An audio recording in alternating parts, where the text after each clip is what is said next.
입니다. 이 예물을 드린 주의 자녀들을 기억하시사 하나님 더 많은 것으로 주님께 드릴 수 있도록 저들의 삶에 풍성한 은혜를 더하여 주시옵소서. 하나님 아버지, 비옵고 원없는 것은 말라기 3장 10절에 기록하신 말씀 그대로 하나님께서 쌓을 것이 없도록 부어주시는 은혜를 더하여 주시옵소서. 물질 때문에 한숨 짓거나 눈물 짓거나 괴로워하는 일이 없도록 때를 따라 돕는 적절한 은혜를 더하여 주소서. 주여, 또한 주의 전전에 달리며 주정예물을 드렸습니다. 예물의 많고 적음을 보지 마시고 드린 심령 중심을 감찰하여 주시사 이 물질 속에 하나님 앞에 올려드리는 우리들의 모든 기도 제목들이 하나님 앞에 상달되게 하시고 하나님의 선하신 인도함을 받는 주의 자녀들 다 되게 하소서. 우리가 주의 전전에서 하나님께 영광 올려드리며 드려지는 모든 헌신들을 기억하여 주옵소서. 피아노로 영광 올려드립니다. 식사로 영광 올려드립니다. 교회를 청소함으로 영광 올려드립니다. 또한 차량으로 영광 올려드립니다. 강대상의 귀한 꽃과 음료로 영광 올려드립니다. 예배를 마치고 난 후에 우리의 몸을 들여 헌신할 때 하나님께서 받으시기 합당한 우리의 헌신이 되도록 그렇게 여겨주시고 복내려 주시옵소서. 하나님 우리에게 은혜와 은총과 은택을 베푸실 때에 나가도 복되게 하시고 우양의 새끼와 떡반죽 그릇이 복을 받게 하시며 우리 때문에 이 도시가, 이 나라가 진흥하게 도와주시고 하나님의 공의와 정의가 반듯하게 서게 하시며 인도하여 주시옵소서. 주의 자녀들은 머리가 될지언정 꼬리가 되지 않게 도와주시고 남에게 구워줄지언정 꾸임받지 않게 도와주시며 항상 위에만 있어 하나님의 영광을 멋지게 드러내는 인생들 다 되게 하소서. 또한 이 시간 우리가 주의 말씀을 묵상합니다. 읽고 듣고 깨닫는 지혜가 우리 속에 있게 하시며 영생의 말씀이 계시며 우리가 누구로 가겠습니까? 고백하며 주의 말씀을 따라 준행하는 신령한 자녀들 다 되게 하소서. 예수님의 이름으로 축복하며 기도하옵나이다. 아멘. 이 한 시간 하나님 은혜가 더 풍성하게 임하기를 예수님의 이름으로 축원해 드립니다. 오늘 본문에 있는 말씀을 통해서 주가 쓰시겠다 하십니다. 그런 제목 가지고 말씀을 살펴봅니다. 예수님은 어떤 분이냐? 예수님은 하나님과 동일한 분이시다 하는 겁니다. 하나님 자신이시고 하나님의 독생자이시다 하는 겁니다. 천사들도 예수님의 영광을 얼굴로 보지 못합니다. 그래서 예수님 앞에 늘 경배와 존귀와 영광을 올려드리는데 6날개가 있어서 2날개로는 얼굴을 가리고 2날개로는 발을 가리고 2날개를 날면서 그렇게 경배를 올려드립니다. 그런데 하나님의 얼굴을 보도록 그렇게 우리에게는 허락되어져 있습니다. 야곱이 이제 루스 광야에서 돌베개하고 잠을 자다가 그 가운데 이제 꿈을 꾸게 됩니다. 사닥다리가 있는데 그 사닥다리가 하늘 닿았고요. 천사들이 오르락내리락 하는 가운데 거기에 여호와 하나님이 서 계신 것을 보게 됩니다. 자, 그때 야곱이 깨서 이렇게 고백합니다. 여호와께서 과연 여기 계시거늘 내가 알지 못하였도다. 두렵도다. 이곳이요 이것은 다름 아닌 하나님의 집이요 이는 하늘의 문이로다 하고 그곳 이름을 벳엘이라 이렇게 불렀다 하는 겁니다. 그러니까 형의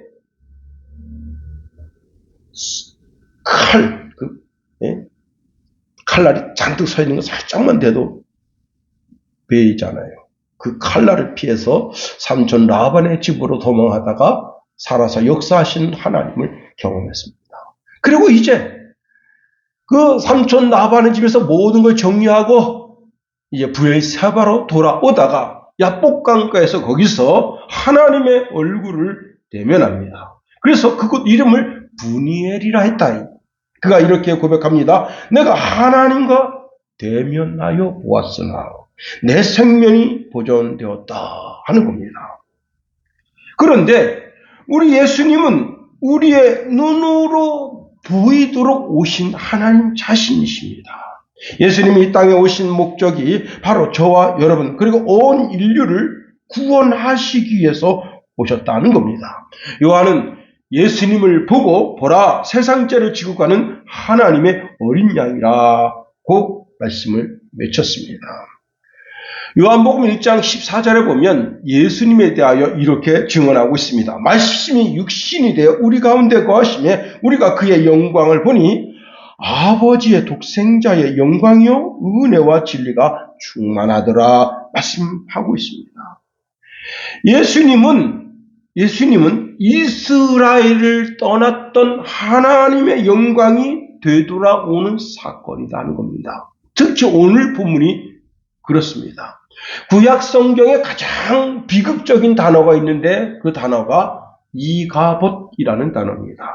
이것은 하나님이 이스라엘 가운데서 떠나버리셨다 하는 뜻입니다.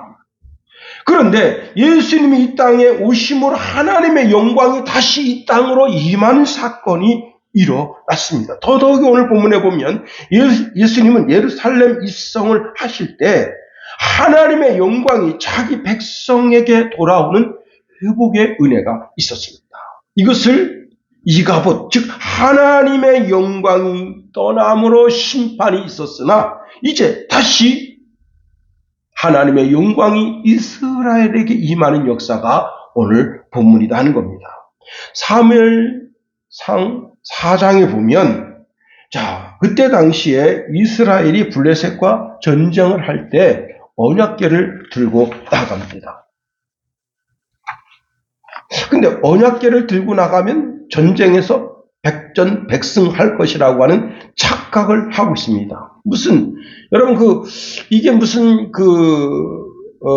하나님의 언약궤를 갖다가 무슨 주술적인 개념으로 그렇게 사용하는 겁니다. 그런데 거기서 어떤 일이 있었습니까? 엘리의 두 아들이 거기서 전사하게 되고요. 더더욱이 언약궤를 빼앗깁니다. 그 소식이 이제 엘리 귀에 들리니 엘리가 그만 뒤로 넘어져서 목이 부러져서 죽게 되고요. 그 아내가 이제 며느리가 이렇게 이제 임산부인데 참 비통한 가운데 그 아이를 출산하게 되고 그리고는 거기서 이렇게 말하는 겁니다. 이가봇이라 있습니다. 이가봇이라고 하는 것은 이라는 단어와 카보드라는 단어의 합성어인데 이라고 하는 말은 떠났다라는 말이고 카보드는 영광이라는 뜻입니다. 즉 하나님의 영광이 이스라엘에게서 떠났다 하는 겁니다. 당시 종교 지도자들과 백성들이 하나님을 경외하지 않고 하나님의 언약궤를 마치 무슨 주술 도구처럼 사용하다가 결국은 이렇게 언약궤를 빼앗기고 엘리와 그 두 아들이 죽고 그 며느리도 비참하게 되는 역사를 맛보게 된 겁니다. 그렇습니다. 그런데 우리 주님이 이 땅에 오셨습니다. 이 땅에 오시는데 하나님의 영광이 이 땅에 충만하도록 오신 거예요. 히브리서 기자는 이런 말씀을 주고 있습니다. 히브리서 2장 14절 15절에 보니까 자녀들은 혈과 육에 속하였음에 그도 또한 같은 모양으로 혈과 육으로 함께 지니심은 죽음을 통하여 죽음의 세력을 잡은 자 곧 마귀를 멸하시며 또 죽기를 무서워함으로 한평생 매여 종로로 타는 모든 자들을 놓아주려 하심이니 말씀합니다. 예수님이 이 땅에 오신 목적이 뭐냐면 마귀의 권세, 죄의 권세, 사망의 권세를 묶어서 패하게 하시고 우리로 하여금 승리하는 하나님의 백성이 되도록 승리가 영광이잖아요. 영광의 정치. 지금 여러분 이란과 미국이 전쟁하고 있는데 지금 트럼프가 그 승리의 영광을 쟁취하려고 몸부림치고 있잖아요. 아무리 몸부림쳐도 이란이 드론으로는 세계 1위다. 그래가지고 그냥 이스라엘 펑펑펑 얻어 터지고 그 이스라엘 주변 국가 미국을 돕는 나라들 펑펑펑 터지고 지금 트럼프가 그냥 좌불안석이다니. 이렇게도 못하고 저렇게도 못하고. 예. 괜히 전쟁 일으켜가지고 그냥 수염만 뽑히게 생겼어요. 체면 구기게 생겼다. 그런데 여러분 거기서 승리해보세요. 트럼프가 승리해보세요. 와, 중간선거에 그냥 트럼프 인기가 쫙 올라가고, 야, 이 미국이 나를 지지하는구나. 66%가 나를 지지하는구나. 더 힘받을 거 아니에요. 그런데 지금 모르는 상황이에요. 뭐 전쟁 끝난다, 전쟁 끝난다. 전쟁은 트럼프에게 속하는 것이 아니고 여호와께 속하는 것이다 했어요. 자, 그러니까 트럼프가 그 전쟁을 통해서 영광을 취하려고 몸부림치는데 그냥 마가구를 그래서 그들이 기독교를 어쩌고. 여러분 조용히 전쟁을 위해서 무릎 꿇고 하나님께 기도해야지. 백악관 의자에서 내려와서 하나님 앞에 무릎을 꿇고 기도하고 강요들이 기도하지 않고 전쟁을 승리를 이끌려고 하는 어리석음을 가지면 미국이야말로 정말 패망의 길로 가는 거예요. 조용히 그 백악관 자리에 내려와서 여호와 하나님을 찬양하며 혹 잘못한 것이 있으면 회개하고 이가봇이 되지 않도록 하나님의 영광이 미국에서 떠나는 일이 없도록 위해서 기도해야죠. 그리고 잘못한 것이 있으면 솔직히 손을 내밀고 미안하다. 용서를 빌 줄 아는 용기도 있어야 되죠. 예, 그렇습니다. 자, 오늘 본문에 주님께서 예루살렘에 입성하십니다. 영광의 귀환이다 하는 겁니다. 회복의 성취라 하는 겁니다.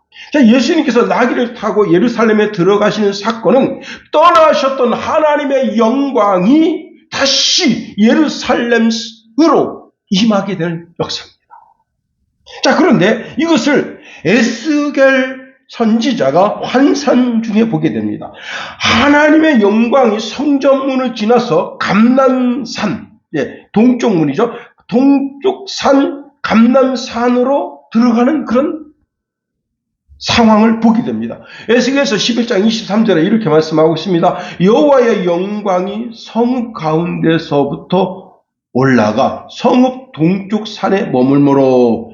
그런데 그렇게 떠났던 하나님의 영광이 어떻게 예수님이 다시 동쪽 문으로 그리고는 예루살렘에 입성하신다는 겁니다. 그것이 오늘 본문의 말씀입니다. 예수님이 예루살렘 성에 입성하는 그 사건을 통해서 하나님의 영광이 회복되는데, 이 하나님의 영광이 회복되는 이 사건이 뭐냐면 왕의 대관식이라는 겁니다. 그래서 그 왕의 대관식 속에서 수많은 군중들이 호산나라고 외친 거예요. 호산나. 자, 이제 구원해 주십시오. 호산나, 호산나, 호산나. 그렇습니다. 예수님이 예루살렘 성에 입성하는 것은 단순한 종교자의 지도자가 입성하는 것이 아닙니다. 만왕의 왕이시고 만주의 주이신, 자, 그분께서 지금 예루살렘에 입성하십니다. 이 입성식을 통해서 예수님은 뭘 얻으시는 거예요? 승리. 죽음으로부터의 승리, 3일 만에 부활의 승리의 주가 되는 거예요. 마귀의 권세를 잡는 승리의 주가 되시는 거예요. 그 사건을 통해서 여러분 주님은 만왕의 왕 만주가 되시고 또 대제사장의 사역을 감당하시는 거예요. 그렇습니다. 오늘 본문에 있는 말씀을 통해서 우리가 세 가지로 한번 살펴보겠습니다. 첫 번째는요, 만왕의 왕이시고 만주의 주이신 주께서 말씀하십니다. 주가 쓰시겠다 하라 하는 겁니다. 자, 이제 예수님께서 십자가를 지실 시간이 되었습니다. 예수님은 세상의 시간표대로 환경과 상황에 따라 움직이는 분이 아니라 하나님의 시간표대로 움직이시는 분이십니다. 이제 십자가를 지시기 위해서 12제자와 함께 예루살렘에 올라가시는데, 예루살렘 이제 전방 3km 정도에 멈춰 서시고는 오늘 본문에 보면 거기를 감람산 벳박이라 했습니다. 자, 제자들에게 말씀하십니다. 너희는 맞은편 마을로 가라. 그리로 들어가면 곧 아직 아무도 타보지 않은 나귀 새끼가 매여 있는 것을 보리니 풀어 끌고 오라. 만일 누가 너희에게 왜 이렇게 하느냐 묻거든 주가 쓰시겠다라 했습니다. 여기 옆 맞은편 마을이 어디냐면 베단이라는 마을입니다. 자, 이 말씀을 들은 두 제자가 정확하게 누군지는 성경에는 나와 있지 않지만 이게 대량 난감이다. 이게. 당시 나귀는 자동차와 같은 겁니다. 그 집 주인의 발이다. 이게. 승용차다. 재산 1호예요. 재산 1호. 당시 교통수단이 바로 나귀입니다. 그런데 남의 집에 매여 있는 나귀를 풀면 이 나귀가 얼씨구나 좋다. 새로운 주인이 왔구나. 지화자 좋다. 그리고 따라갈 것 같습니까? 여러분, 나귀는요, 동물들 가운데 지능지수가 상당히 높습니다. 개가요, 개가 이 나귀한테 와가 나귀 뒷다리 물었습니다. 와, 이 나귀가 순하게, 얼마나 아픕니까? 막 이렇게 그래서 딱 하고 있다가 앞에 이 개가 딱 이 앞쪽으로 딱 돌아서니까 목덜미를 물었는데요. 이렇게 해서 목을 불겨서 죽입니다. 정말 무서워요. 나귀가 보통이 아닙니다. 응? 늑대도 입으로 물어가지고 이렇게 해서 목을 불겨서 죽여요. 그러니까 지능지수가 상당히 높은 동물입니다. 주인인지 주인이 아닌지 대반에 알아봐요. 응? 그런데 이 종들이 가서 그 나귀가 묶여져 있는 거 풀고 끌고 올라오면 원래 이 이솝 우화에 보면 나귀가 고집이 센 동물로 나오잖아요. 응? 지능지수가 높기 때문에 주인이 함부로 막 끌고 가면 거기 위험한 뭐가 있으면 나귀가 거기 가지 않으려고 튕기는 거예요. 근데 멍청한 말은 그게 안 보여. 그래서 막 주인이 오라는 대로 가라는 대로 가는데 나귀는 그와 같은 거예요. 자, 그런데 그 나귀도 그럴 뿐만 아니라 거기 지금 사람들이 여럿이 있습니다. 나귀 주인이 있단 말이에요. 응? 나귀 주인이 뻔히 보고 있는데 나귀 그 끈을 풀어. 그러면 그 주인이 뭐라 하겠습니까? 응? 당연히 돈을 주고 사서 끌고 가야 되는데 예수님은 그 매여 있으니까 가서 풀어 끌고 오라 명령만 하십니다. 그러니 이 명령은 참 따르기 어려운 명령이라는 겁니다. 여러분, 이것은 도둑질 시키는 것과 진배가 없습니다. 자, 우리 주님을 따를 때 내 이성적으로, 지성적으로, 내 신앙적으로, 내 모든 지혜를 동원해도 따르기 어려운 말씀이 있을 때가 있습니다. 그래도 우리는 어떻게 해야 돼요? 그 말씀에 순종해야 한다는 겁니다. 왜? 그 말씀을 따르면 하나님이 그 말씀을 따라 준행한 우리의 삶을 순종해 주신다는 거예요. 주일 지키기가 쉽지가 않습니다. 그래도 주일 지켜서 하나님의 영광을 드러내는 삶을 살라 하나님 말씀하시면 주일 성수하는데 목숨을 걸어야 되는 거예요. 열의 하나를 구별하여 주의 성수에 드리는 삶을 살라. 여러분, 열의 하나를 꺾는 게요 100만 원일 땐 꺾기가 쉬워. 1000만 원? 1000만 원일 때도 꺾기가 쉬워. 근데 억을 벌어보세요. 억을.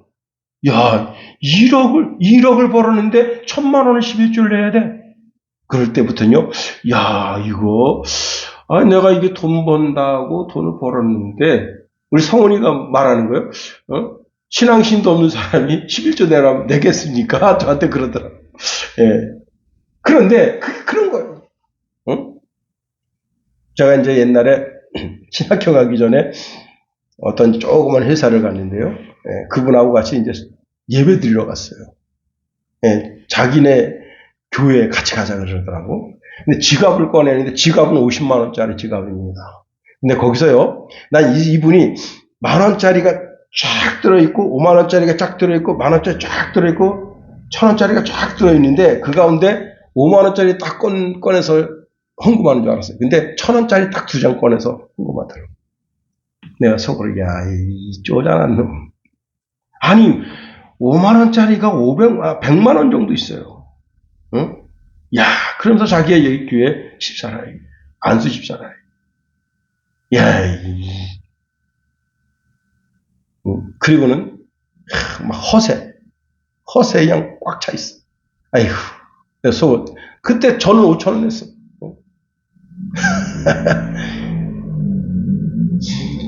예, 약간 곁길로 갔습니다만은, 이 주인이 볼 때 나귀를 누가 풀고 있습니다. 그럼 가만히 놔두겠어요? 응?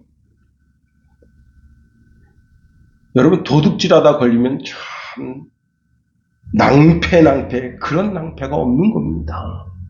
요즘은요, 칼 같아요, 아주 그냥. 응?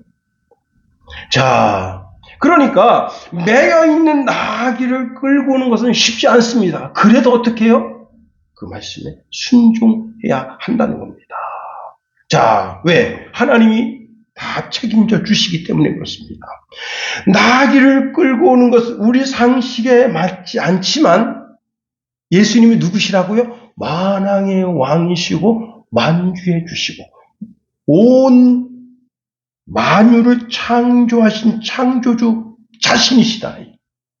그렇게 생각하면 예수님에게는 이게 너무 쉬운 거예요. 왜? 나귀도 다 주님의 것, 그 나귀 주인인 그 인간도 주님의 것. 그렇죠. 우리는 뭐예요? 하나님의 청지기임을 잊으면 안 된다는 사실입니다. 청지기가 아무리 큰 부잣집에서 살면서 고급진 음식을 먹고 비싼 옷을 입고 1억 원짜리 침대에 잠을 자더라도 자기 것이 하나도 없는 거예요. 다 누구 것이에요? 주님이 이렇게 말씀하십니다. 오늘 내가 네 영혼을 도로 거두리니 너 지금 이렇게 행복을 누리고 살고 있는 고급집 주택 그리고 고급 침대 고급 옷 그거 누구 것이냐. 다 의미가 없는 거예요. 그렇습니다. 우리가 세상에서 뭐 하나 생겼다고 내 이름으로 등기를 냅니다. 예. 그렇게 해서 등기를 낸들 그 등기가 하늘나라에 등록이 되느냐? 안 된다. 이게. 다 놓고 가는 거예요. 다 놓고. 이 세상에 있는 거 다 놓고 가는 거예요. 그렇습니다. 우리가 여기서 깨닫는 진리가 무엇입니까? 예수님은 전지전능하신 분이시다. 예수님은 영적인 권위가 여러분 그냥 사람들이 가지는 영적 권위와 같은 그런 권위를 가지신 분이 아니십니다. 예수님은 나귀가 어디 있는지도 아시고 나귀가 어떤 상태에 있는지도 아시고 자 나귀 주인이 뭐라고 물어볼지에 대한 답도 알고 계시고 이 모든 것 세밀히 다 알고 계시고 이거 왜 끌어갑니까? 이렇게 물어보거들나 어떻게 주가 쓰시겠다 하라 답까지 알려주시는 분이시다는 겁니다. 그렇습니다. 여러분 오늘 우리가 본문에 있는 말씀을 통해서 우리가 우리의 어떤 신앙의 삶을 결단해야 되겠습니까? 나도 내 삶도 나의 가진 모든 것이 다 주의 것인 줄 알아야 되는 겁니다. 나를 그리스도 예수의 피로 사서 하나님께 드렸습니다. 그래서 나의 소유권이 하나님께 있다. 그래서 우리가 하나님을 주님이라고 또는 주여라고 부르는 겁니다. 그 주님이 나에게 말씀하십니다. 내가 내 인생을 사용하겠다 하십니다. 내가 세상 속에서 형편없는 존재입니다. 그러나 나를 지목하여 내가 너를 사용하겠다 하십니다. 그 순간 우리의 존재, 우리의 가치는 나라고 하는 울타리를 벗어나서 하나님의 손에 들린 가장 영광스러운 도구가 되는 겁니다.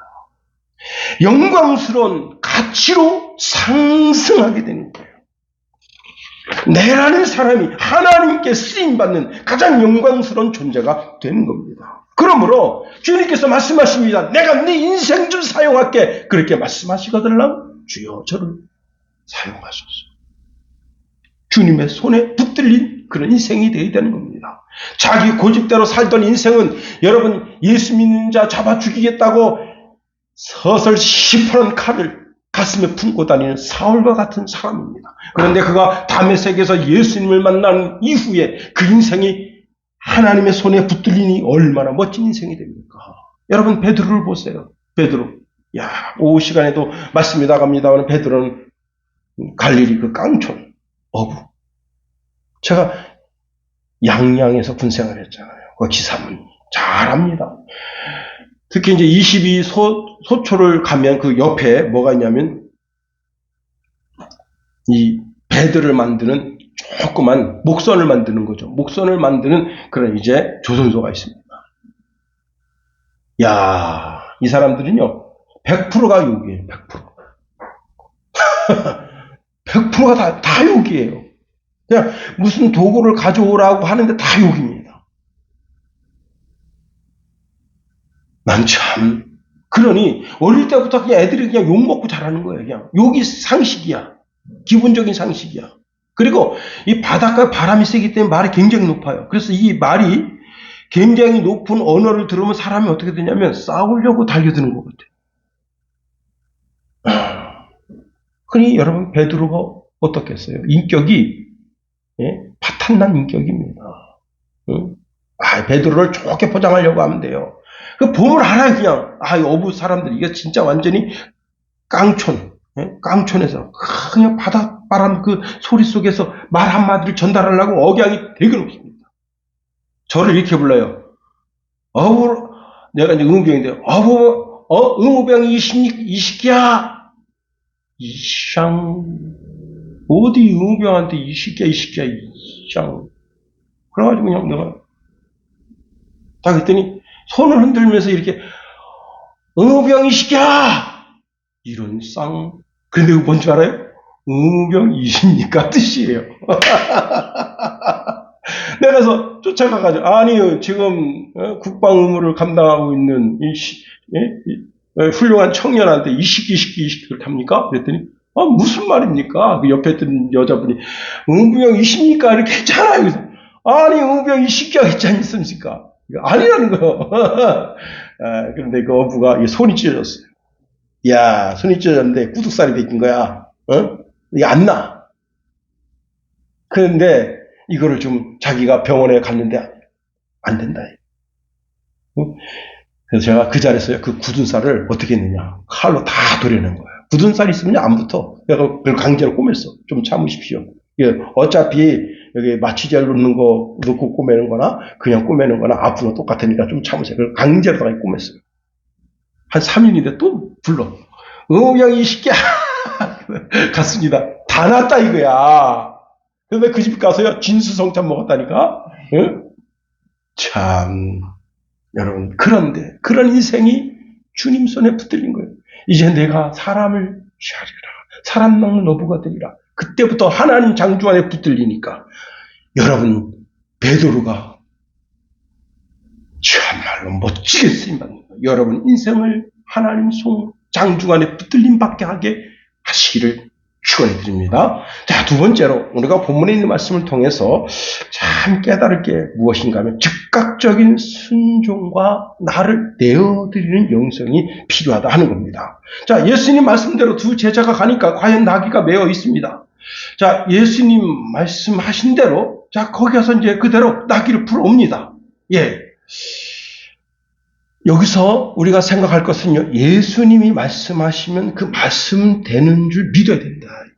예수님이 이렇게 말씀하십니다.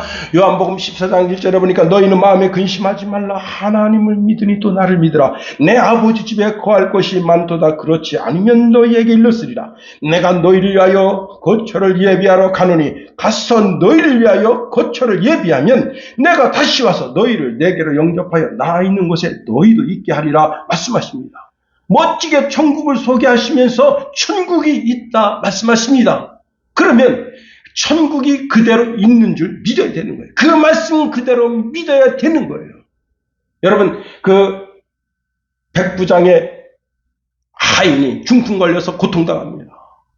그런데 여러분 말씀만 하옵소서 그러면 내 하인 낫겠습니다. 예수님이 그를 크게 칭찬하시는데 어떻게 됐습니까? 말씀만 하셨는데도 낫게 된 거예요. 말씀대로 될 줄 믿어야 되는 겁니다. 제자들이 가서 나귀를 보고 주저하지 않고 고삐를 푸는데 그 주인이 묻습니다. 나귀 새끼를 풀어 무엇 하려 하십니까? 하니까 주가 쓰시겠다 하라고 답을 주었습니다.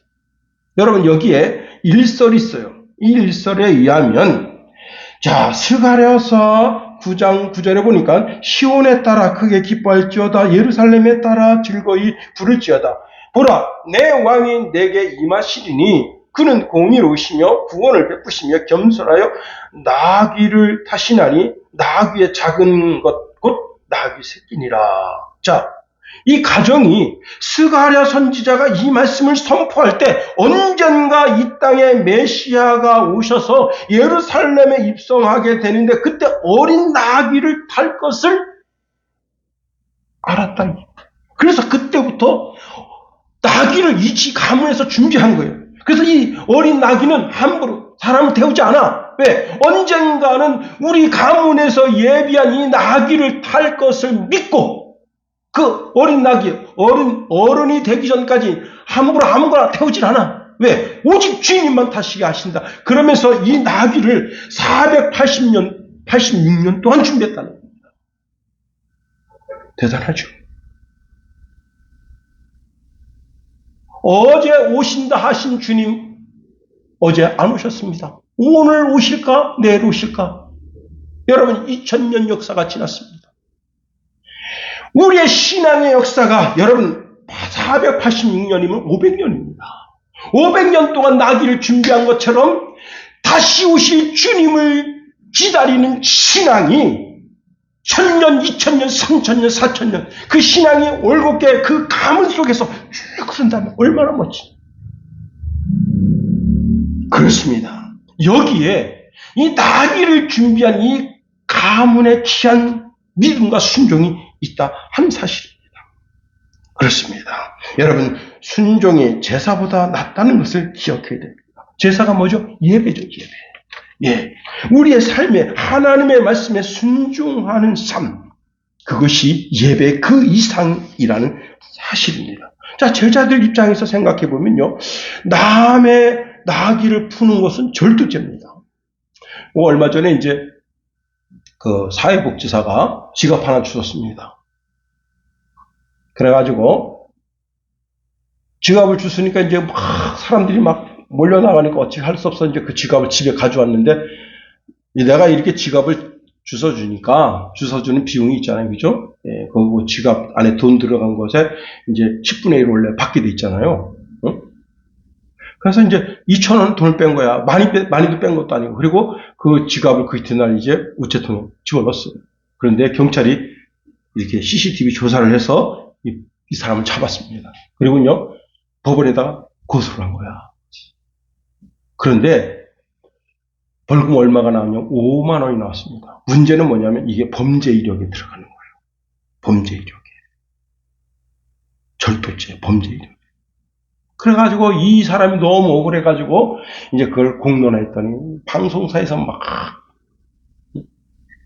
여러분 진짜 이 사회가 이상하게 가는 거예요. 이렇게 짜잔하게 2,000원 훔치고 그 사무실에 가서 초코파이 하나 먹은 거 그런 거 갖다 뒤져가지고서는 그런 걸 죄를 크게 지적하고 이재명이처럼 저렇게 무슨 동 헤쳐먹은 거는 다 죄를 감추고 이상하게 가는 거예요. 그게 뭐예요? 나라가 뒤집힐 일이다. 조그만 죄는 크게 하고 엄청나게 큰 죄는 여러분 이제 대법원도 무력화하고 그 헌법재판소를 세워서 거기서 판결하게 한다. 나라가 뒤집힐 일입니다. 여러분 정말 나라가 공의와 정의가 흘러야 돼요. 자, 이렇게 절도죄로 오해받기 딱 좋은 일인데 여기에 그 죄자들의 순종함이 있었다. 요한복음 2장에 가면요, 그 혼인잔치 집에 포도주가 떨어졌어. 포도주가 떨어지니까 대량 난감입니다. 여러분 지금처럼 슈퍼마켓이 이제 발전되어져서 거기 가서 사오면 되는 게 아니야. 없어. 포도주 자체가 없어. 이 동네에는 다 떨어진 거야. 동네. 자, 그럼 어떻게 됩니까? 영이 깨지죠. 그때 이제 예수님께서 돌 항아리 6개가 있는데 물을 기어다가 풀어. 기어다가 이제 부었어요. 그런데 예수님 이렇게 말씀하십니다. 떠다 연회장에 갖다 주라는 거예요. 이거 무슨 거죠? 맹물이죠, 맹물. 응? 맹물 포도주 아니에요. 맹물이잖아요, 맹물. 그러면 그 항아리에 있는 포도주 그 기운이 거기에 뭐가 되겠어요. 그런데 떠다 주라, 이게. 그때 이 하인들이 주저하지 않고 어떻게 해서 그걸 떠다 준 거예요.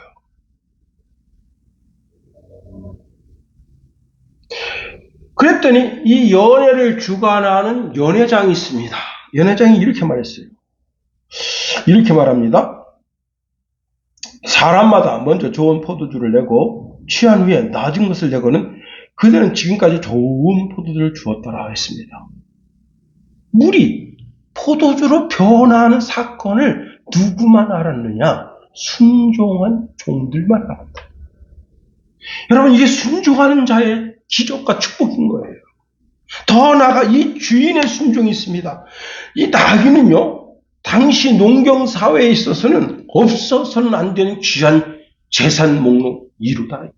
여기 보니까 아무도 다 보지 않은 새끼라 있습니다. 즉, 아무도 다 보지 않은 새끼는 가치가 최고 높은 거예요.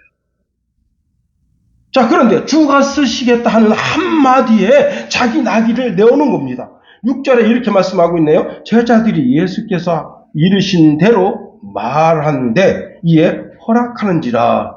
예, 여기 허락이라고 하는 단어를 헬라어로 쳐다보면 여러분, 저는 이 단어를 살펴보면서 막 몸에 진동이 온 거예요. 진동. 예, 왜? 이게 과거형으로 되어 있다는 과거형. 예, 제자들이 말하기 그 이전에 온 우주 만물을 창조하신 창조주이신 예수 그리스도께서 내가 쓰겠다 할 때 이미 그 말하기 이전에 이미 그 마음속에 허락하고 있었다는 거예요. 이야, 이 단어를 제가 헬라어로 보면서 막 마음에 진동이 오는 거예요. 진동이. 여러분, 오늘 그런 마음을 가지게 되기를 예수님의 이름으로 축원해 드립니다. 주님이 내가 너 인생 쓸게 그렇게 말하기 그 이전에 내가 대답할까 말까 그렇게 대답하기 전에 여러분 이미 마음에 준비를 하세요. 제 인생을 써주소서. 제 인생을, 제 시간을 써주시옵소서. 제 재능을 써주시옵소서. 내 생각하는 것이나 내가 말하는 모든 것 다 주님 써주시옵소서. 이미 과거형으로 주님께 대답해 놓으면 아무 부담이 없다. 그렇습니다. 여러분, 생각해 보고요. 그럼 늦어요. 그런데 여러분, 이미 마음에 준비를 하고 있었어. 허락할 준비를 하고 있었어. 야, 그래 가져가세요. 내 것임에도 불구하고 내 것이라고 붙잡지 않고 내놓겠다고 하는 마음을 준비하고 있다. 몇 년 동안? 500년 동안 준비하고 있다. 여러분, 여러분의 모든 소유권을 다 내려놓아야 합니다. 내 시간도 주님께, 내 물질도 주님께, 내 계획도 주님께, 내 자존심도 주님께 다 내려놓아야 되는 거예요. 이 내려놓음이 있어야 되는 거예요. 주님이 내 인생을 쓰시겠다 하실 때 기꺼이 나를 드릴 수 있는 내려놓음이 있어야 되는 겁니다. 그렇습니다. 여러분의 주권을 그리스도에게로 이양할 때 그때 비로소 예수는 여러분의 주가 되십니다. 그렇습니다. 많은 사람들이 솔로몬을 지혜의 왕이라고 합니다. 개똥이라고 하세요. 솔로몬은요, 아주 악한 왕 중에 하나입니다. 여러분, 솔로몬을 몰라도 너무 몰라요. 솔로몬은 나라를 망가뜨린 왕이에요. 응? 그가 그 교만함에 빠져서 처음에는 하나님의 지혜로 나라를 시작했습니다. 나라를 이끌었어요. 그러나 나중에 어떻게 했습니까? 나라를 망가뜨리는 육등공신이 된 거예요. 나라가 왜 두 나라로 쪼개졌습니까? 그게 바로 솔로몬의 죄악입니다. 예루살렘에 1000개의 신당이 있었던 거예요. 그걸 누가 만들었습니까? 솔로몬이 만든 거예요. 착각하면 안 됩니다. 끝까지 마지막 호흡이 심장이 멈출 때까지 우리는 주의 말씀에 순종하는 삶을 살아야 되는 거예요. 내가 처음은 하나님의 말씀에 순종하는 삶처럼 그렇게 시작됐지만 여러분, 나중이 문제가 돼요. 처음은 성령으로 시작했다가 마침이 육체적으로 맞춰지니까 사도 바울이 책망한 거 아닙니까?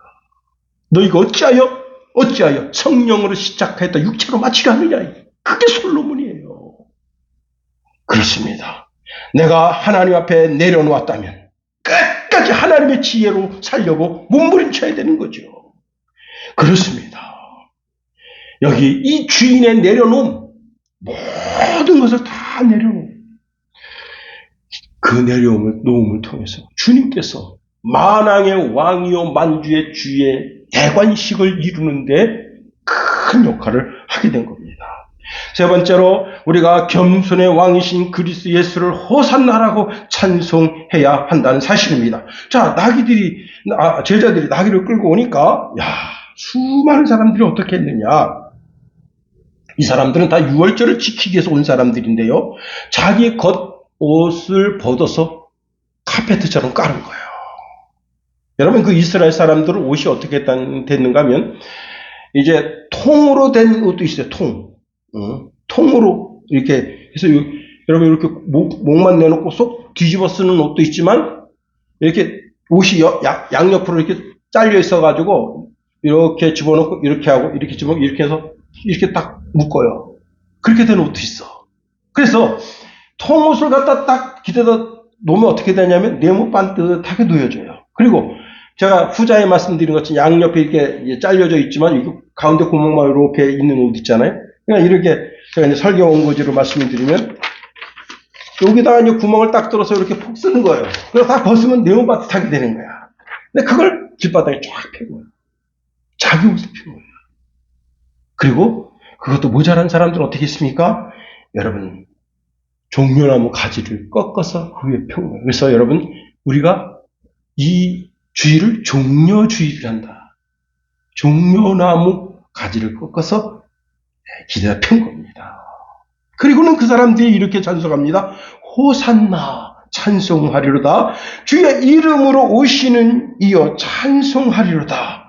우리 조상 다윗의 나라여 가장 높은 곳에서 호산나라고 찬송했다는 겁니다. 그 찬송 소리가 천지진도했다. 예루살렘이 깜짝 놀랄 정도로 천지진도했다. 그 호산나가 무엇이냐? 여호와여 이제 구원하소서라는 뜻입니다. 예수님을 보고 호산나 호산나. 자, 예수님이 누구시라고요? 하나님과 동일하신 하나님의 아드님이시다. 그렇습니다. 예수님은 지금 만왕의 왕, 만주의 주, 구약의 모세가 예언한 그 선지자, 그리고 우리의 영원한 대제사장으로 지금 예루살렘 성에 입성하고 계시는 겁니다. 그렇습니다. 자, 그런데 이분이 뭘 타고 있다고요? 나귀를 타고 있다. 나귀는 평화의 상징, 섬김의 상징이다 하는 겁니다. 예수님이 오셔서 힘으로 굴복시키는 독재자가 아닌 우리의 죄를 지고 가실 하나님의 어린 양으로 오셔서 우리에게 생명을 주고 더 풍성하게 하기 위해서 오셨으니 예수님은 생명의 주요, 겸손의 주요, 평화의 주로 오셨다는 겁니다. 자, 오늘 우리는 이 예배를 통해서 예루살렘보다 더 귀한 그리스도의 몸된 교회에 와 있다. 우리가 그리스도를 예배하면서 나의 옷을 벗어서 귀리에 깔듯이 나의 입술로 찬송하며 이 찬송이 이 방에 가득하고 그 찬송이 천사들이 받들어 그 찬송을 하나님 보좌 앞에 쏟아놓을 때 하나님 받으시게 기뻐하실 만한 찬송으로 우리의 기도가 이 방에 가득해서 그 기도가 하나님 전전에 올려져서 하나님 들으시기에 합당한 그 기도로 우리의 예배 전체가, 우리의 삶 전체가 하나님께서 받으실 때, 제가 나를 호산나, 호산나 찬송하는구나. 그렇게 받으시도록. 그렇습니다. 여러분, 우리는 내 전생애를 통해 호산나, 호산나. 나의 구원자 되신, 내 영혼을 구속하시는 그 주님을 찬송해야 하는 겁니다. 그렇습니다. 이제 말씀을 마칩니다. 이 한 주간 어떤 삶을 살기를 원하십니까? 주가 쓰시겠다라 하고 여러분에게 주님 말씀하시네요. 여러분의 모든 것을 주님께 내어드리고 주님 저를 사용하소서. 제 시간, 제 인생, 제 물질, 제 가정, 저의 모든 것 주님 다 사용하셔서 영광을 취하소서. 하실 때 베드로처럼 안드레처럼 사울이 바울 되어서 쓰임받는 것처럼 여러분 철부지 같은 그런 디모데가 하나님 손에 쓰임받는 것처럼 여러분 전생애가 그렇게 멋지게 쓰임받는 인생 되게 되기를 예수님의 이름으로 축원해 드립니다. 기도하겠습니다. 하나님, 우리를 붙드시며 인도하소서.